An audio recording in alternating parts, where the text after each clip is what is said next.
Dr. Everett Piper, excited to be chatting with you tonight. Our event, Navigating Back to School Challenges for Families of Faith. This is the back to school season. Obviously, it's a school season for families all over this country, and yet there's so much going on right now, so much to unpack. You're an expert in this area, so I'm looking forward to being able to kind of piggyback off of one another and talk about some of these issues. Let's start here. Culturally speaking, there's so much happening. What, in your view, is the most pervasive and concerning issue facing American parents today?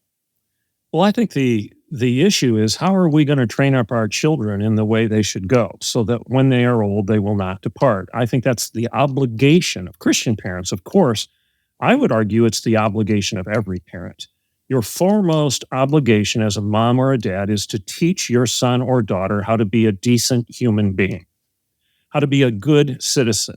And if you are a person of faith, if you embrace Christianity, then you up the game even further. Your obligation is to teach your sons and daughters how to be Christ-like. And anything that compromises that is going to be a compromise of culture and a compromise of the church, of the community, and of our country. And right now, we've handed off our progeny, our sons and our daughters, to an educational establishment that wants to do the exact opposite. Rather than build them up in character, they want to teach them that men can be women and that females are not even a biological fact. They want to teach them that our Constitution is bad, that it's not good. They want to teach them that their subjective feelings are more important than the objective facts about who we are as human beings. I've said over and over again in some of my commentary, Billy, that we're in a day right now where we're teaching our kids that they're the imago dog rather than the imago Dei. What do I mean by that? We're made in the image of God. We have the imprint of God stamped upon our heart, mind, and soul. That's what makes us different than the rest of creation. I live in Oklahoma, and I've driven through many a ranch on my way to and from my job or to and from the airport. And while I drive through those ranches, I see thousands of cattle on the left and the right of the road. And not once have I seen any of those cows arguing with one another, debating one another, having a radio show or a podcast or a TV program with one another. They don't do that because they're not the imago Dei. They're not made in the image of God. They're the imago dog. They're made in the image of an animal, and they are defined by their desires and their instincts. But human beings are not defined by our libido. We should be defined by our Lord. And if your school is teaching the opposite, if the school is teaching them to define themselves by their desires, if the school is teaching them to besmirch the Constitution and the Declaration of Independence and the Federalist Papers, if the school is teaching them that the Bible is evil and hateful, and that if you quote Romans, then somehow you're a bad person, if the school's teaching them that, then get your kids out of the school, because our culture will collapse as the result of those bad ideas. Bad ideas always are going to come home to roost. Ideas have consequences. Ideas have consequences. You just brought up about 15 issues in there. We're going to talk about a lot of them. It was a great introduction into a lot of the questions that we have received and that I want to throw to you on these issues. But I want to just welcome people. If you're watching this right now, you can post comments, questions, thoughts. Post them. If we don't get to those tonight, if we don't hit on those tonight, we will get to them in a future event. Lots to unpack here, but you brought all this up. Obviously, these issues are going on in the schools. And one of the questions that we have here, and I think it's a really important one because we know where we are, but there's this question of how did we get here? We're in this crazy secular place right now where all the things you were just describing are happening in some schools. What, in your view, led us to this place? Well, let's go back to a seminal work in 1948. Richard Weaver wrote a book titled Ideas Have Consequences, 1948. And the date is important here because in the context of what he was saying at the time, you can't ignore what just took place, World War II, the Holocaust, the Nazi regime. He wrote a book titled, like I just said, Ideas Have Consequences, and you hardly even need to crack the cover to understand what he was saying. Ideas have consequences. Good ideas, good culture, good community, good kids, good church, good government. Bad ideas, you're going to get the opposite. And as the result of teaching bad ideas for decades, even going back into the 40s and 50s, we've been teaching bad ideas. We've come to the point where neo-Marxism and critical theory and Black Lives Matter unapologetically grounding themselves in a Marxist agenda is somehow a legitimate discussion within our culture right now. We've come to the point where neo Darwinism, radical Darwinism, where we define ourselves as nothing but the product of the primordial ooze, that human beings just rose up out of the swamp and decided to distinguish themselves from uh, the rest of the evolutionary process at some point in time. If we actually start dumbing down the definition of the human being, dumbing down the definition of truth to these subjective constructs, you're going to get bad culture. So, why are we where we are today? And go back to your colleges and universities, go back to the ivory tower. The ivory tower today is more like the Tower of Babel than it is a place of intellectual liberty and academic freedom. You've got ideological fascism prevailing at Berkeley and Brown and every place in between, where they're canceling somebody like you or me or Ben Shapiro or Dennis Prager for saying something that they don't like. How in the world can Berkeley claim to be the birthplace of free speech if they're going to cancel you and cancel me just because we raise our hand and say, I'd like to discuss this, I disagree. And then all of a sudden that disagreement becomes synonymous with hatred? No, disagreement is not hatred. I don't hate you because I disagree with you. I want to have a conversation. I want to have a good debate. Again, cows and dogs don't do that, but human beings should be able to do that because of the image of God imprinted on our heart, mind, and soul. But the academy, the ivory tower, has forgotten these ideas and actually considers good to be evil and evil to be good. These ideas that were championed in the liberal arts academy just yesterday are now somehow being besmirched by progressives who claim to be liberal. It's this oxymoron or this self-refuting claim of saying, I can't tolerate your intolerance and I hate you hateful people and I'm sure that nothing is sure and I'm absolutely confident there are no absolutes. And I know that nothing can be known. This is the nature of the establishment elite today. They say this self-refuting nonsense with a straight face and they're trying to teach it to your kids.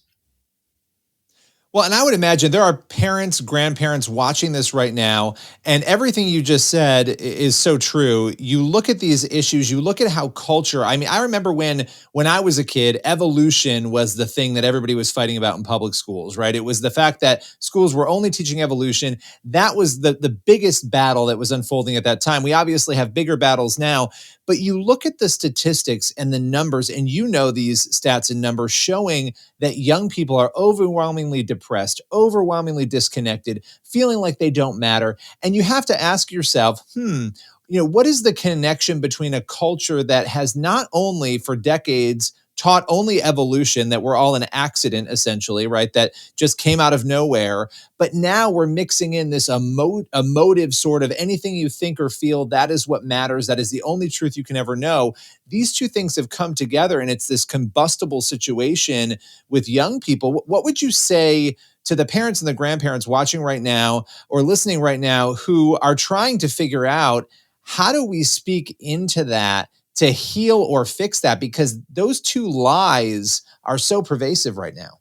Well, parents that care enough to listen to your show and engage in this discussion, even if they agree with 80% and disagree with 20% of what you and I are saying, good, good. That's what thoughtful human beings do. So I think the first thing we should do is encourage conversation, encourage debate, encourage disagreement, encourage people to have a healthy, respectful argument. And and with the goal of coming to some conclusion that something's true and something's not. Let truth judge the debate rather than your feelings. I like what Ben Shapiro says frequently: the facts don't care about your feelings. Now, I'm not saying you should be a cold, heartless, rude person, but we've elevated feelings to the point where they define us rather than the objective reality of what's really taking place around us. If a man feels like he's a woman, he is one. No, that just your feelings don't matter at that point. If you really want to be pro science, then you might want to attend to biology, physics, and genetics rather than denying those facts. And likewise, when you want to talk about global warming or climate change, talk about the facts. Don't emotionalize it. Don't say, well, I feel that the world is going to collapse within 10 years. Show me the evidence. And if somebody's fudging their data, you might want to admit it and talk about the reality that a certain party in this debate is fudging. They're trying to change the data so that they can change the narrative. So welcome the discussion, welcome the debate. And I think the other thing, Billy, in terms of addressing this, is we've got to recognize that we have to give our kids, our sons and our daughters, the arrows in their quiver to fight this battle.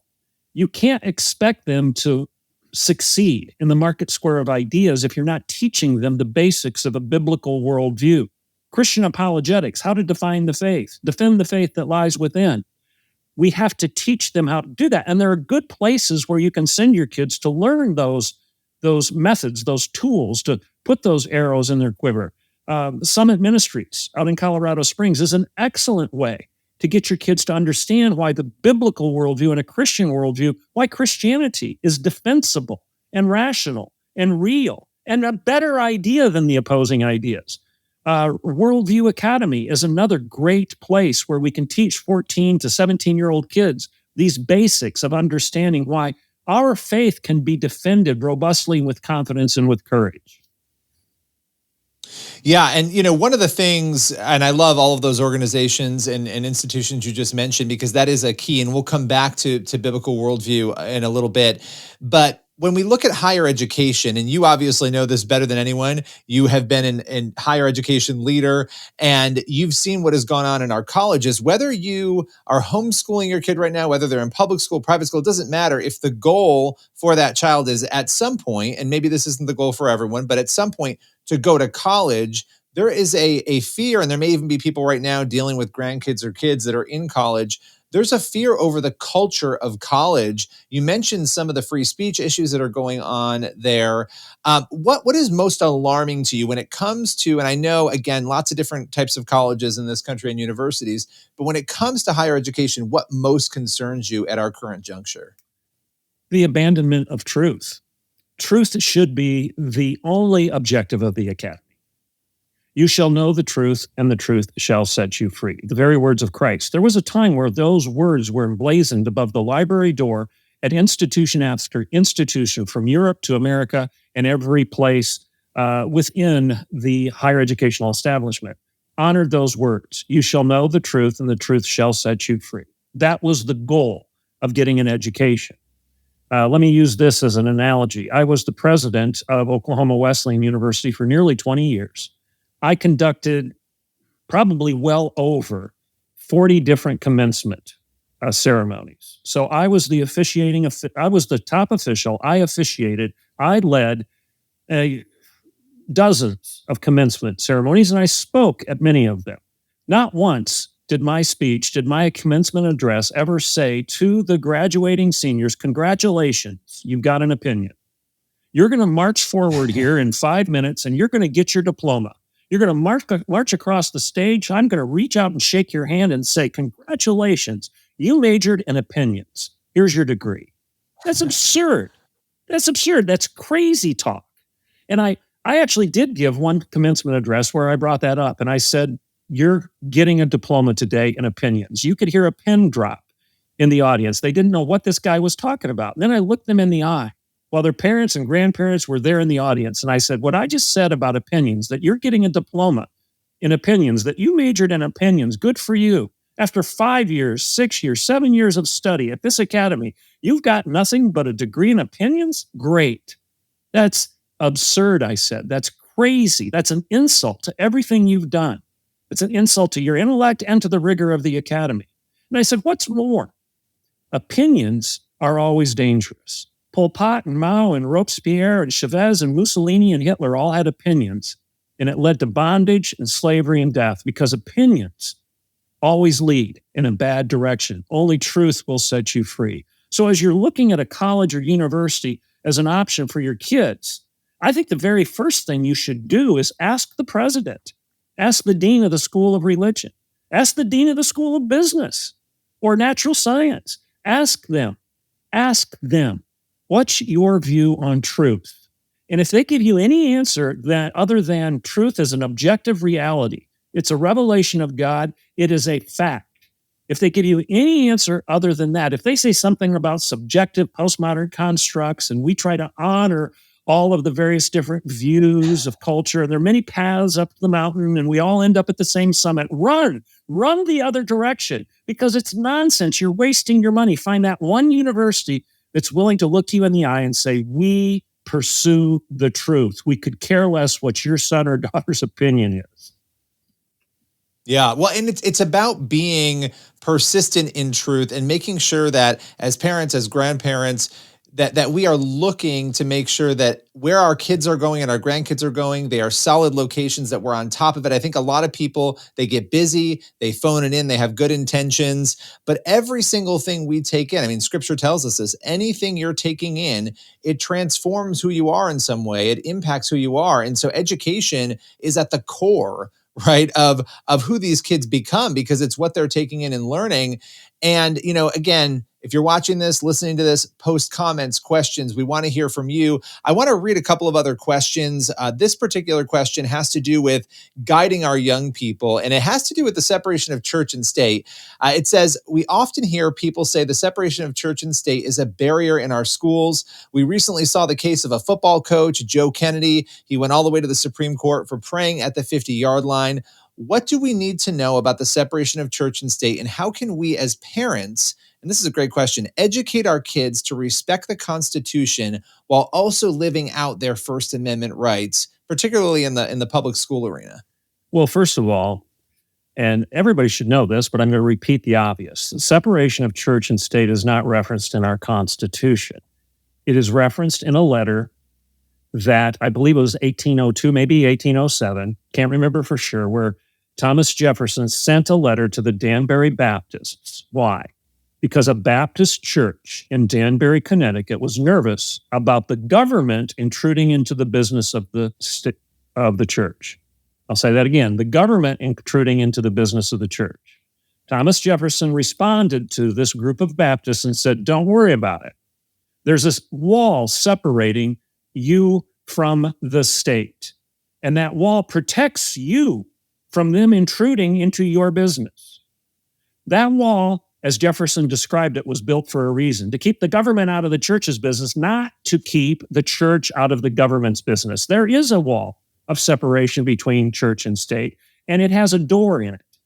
And the doorknob is on the inside, where the church can open the door, enter into culture, the market square of ideas, engage as the salt and light of Christ in culture, in the community around you, and then go back into the church and shut the door and lock it and keep the government out of your business. There's nothing about that wall that was ever intended to keep the church out of culture or out of the government. The wall only existed, in Jefferson's opinion, to keep the government out of the church. It's a very different idea than what you're hearing from the public schools and from a lot of our politicians. We don't want to let down our guard and buy the lie that any of the founding fathers thought that the church was supposed to stay out of political discussion and political debate and out of government. I mean, John Adams said, our Constitution is made only for a moral and religious people and is wholly inadequate to the government of any other. And Jefferson himself wrote in the Declaration of Independence that we are endowed by our Creator with certain unalienable rights. Obviously, not even Jefferson thought that we should keep God out of the discussion of government. Yeah. Well, and I think this issue of worldview, it's a word that we use a lot, and a lot of people in the secular world don't like it. But the reality is everybody has a worldview. And so this idea that the Christian worldview can't be present, it's a very political idea. It's an idea that is thrown out there to try to stop Christians from having a presence, whereas a secular worldview has been dominating. That's what we're watching unfold right now. I mean, feel free to push back on any of this or to add anything to it, but it is remarkable to watch people on the secular side say, hey, Christians, be quiet, don't engage in politics, don't say those things, when they have a framework through which they are operating, and somebody's framework and worldview is going to win, is it not, at the end of the day? Absolutely. If there's one principle of physics I understand, I'm not a physicist, I don't have any training in it, but there's one thing I do understand about physics, and that is vacuums are always filled. A vacuum will suck other things into it to fill that vacuum. And if you take a biblical worldview, if you take Christianity out of the cultural discussion, something will be sucked into that vacuum to replace it. And that's why I think as Christians, we're obligated to engage in the market square of ideas. We're obligated to step into the cultural debate, because if we don't, something else will replace our religion, and it's going to be another religion. And what we see right now is it's Gnosticism. It's this idea of gnosis, that if you have some special knowledge or feeling, that is in fact who you are. And it's this self-worship that comes as the result of that, where this self that Carl Newman and others are referring to right now, that becomes somehow holy and over and above all other reality, these subjective feelings, this gnosis, this special knowledge that even trumps biological facts, is indeed the governing idea or ethos of our politics, of our government, and of our culture. That's a religious view. And I would argue that Christianity is a superior view to that. And hey, if you want to open up the cultural debate and let those people have their place at the table to make that argument in the public school or elsewhere, fine, as long as you let Christians come to the table in the same way, because the truth of Christianity, a biblical worldview, will beat that argument any day, and it has for 2,000 years. I trust truth to win in such ways. No, that's a good word. And we've got another question here. It says, my daughter is a freshman in college and she has always attended church with us at home. I'm worried about how she will be able to live out her faith and be part of a church on a secular campus. Any advice for me? Well, let me spin it in a good way. I was the president of a Christian college, like I said, for nearly 20 years. And prior to that, I had another 15 years in other Christian institutions where I was a VP rather than a president. My entire career, with the exception of a short stint in state university, has been Christian education. But frankly, today I'm so disturbed with what a lot of the Christian colleges are doing, buying into critical theory, buying into Black Lives Matter, buying into the LGBTQ subjective identity claims, side B Christianity, gay Christianity, all of this talk that's going on within Christian colleges and universities. I would rather go to an institution where the wolves are wolves rather than go to an institution where the wolves are dressed in sheep's clothing. So there are times today, and I never thought I'd say this, I never really thought I'd come to this point, where I'd rather have my kid go to an institution like my alma mater, Michigan State, than Christian school X, Y, or Z if the Christian school is compromising on the pursuit of truth. If the Christian school is overtly buying the lie, drinking the Kool-Aid, I'd rather go to a school where they're clearly humanists and atheists, and at least I know who the wolves are, than go to an institution where they pretend to be sheep, but they're really buying the same ideas as the secular institution. So the good news is, if you send them off to a state school, at least you know who the wolves are. And if you have given your kid enough ammunition, enough confidence through Worldview Academy, through I forgot the other one, Summit Ministries. Summit. Yeah, if you through Summit or Worldview Academy, or through your own teaching at your church and whatnot, and the conversations you've had as parents with your children, if they're ready for the battle, then at least you can stand with them in that fight.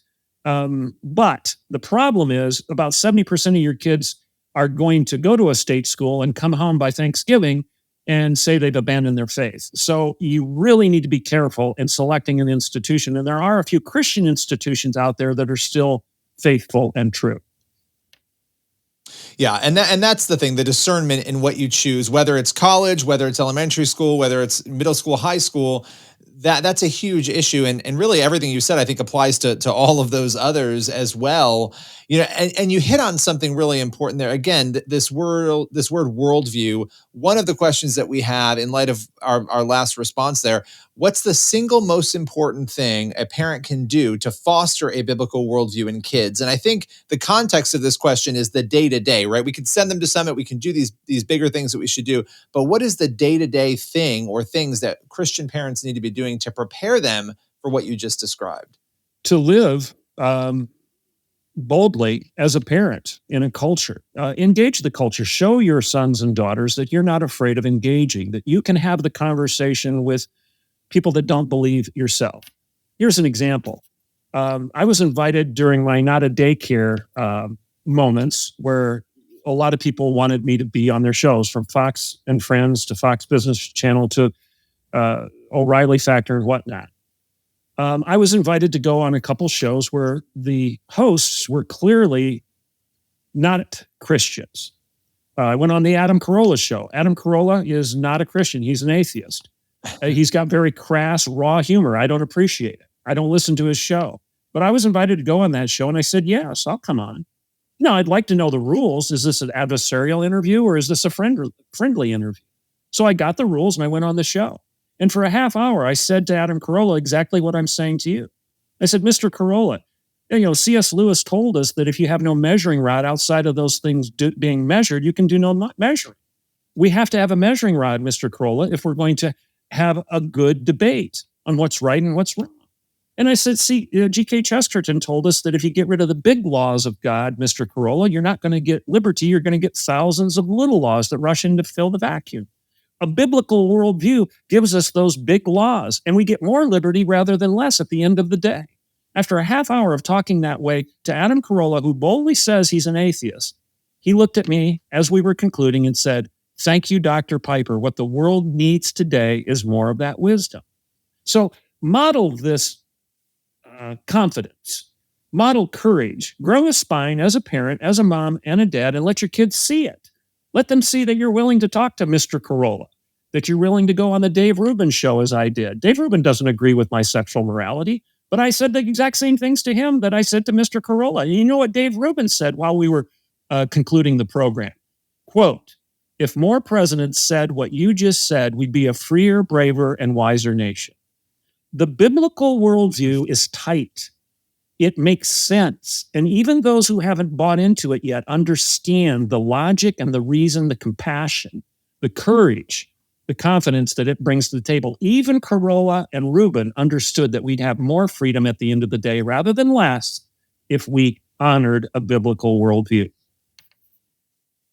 So I could go on and on with you because I have a million other questions, but there is one more question that I think it's a big one and it's an important one. In light of the tone you just described, the truth you just described, giving on those interviews, I think we have a lot of parents right now and grandparents who are watching what is happening. You look at California, you have the state making very strange decisions.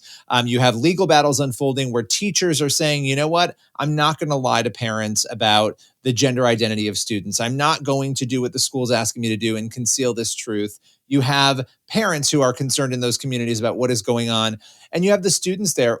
What is your advice to believers who might be in the public system, who might need to make a decision? Are they going to stand up or be silent in the midst of inappropriate books, of all of the things that we're talking about here? What would you say to the educators, the parents, and the kids about how they should balance that truth in love?